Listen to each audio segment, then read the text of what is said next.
السلام علیکم ورحمۃ اللہ وبرکاتہ۔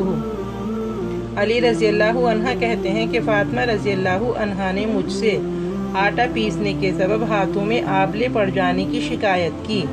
میں نے ان سے کہا کاش آپ اپنے ابو جان کے پاس جاتی اور آپ صلی اللہ علیہ وسلم سے اپنے لیے ایک خادم مانگ لیتی۔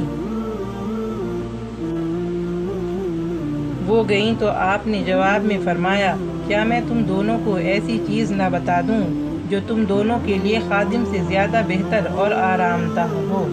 جب تم دونوں اپنے بستروں پر سونے کے لیے جاؤ تو 33 بار الحمدللہ اور 33 بار سبحان اللہ اور 34 بار اللہ اکبر کہہ لیا کرو۔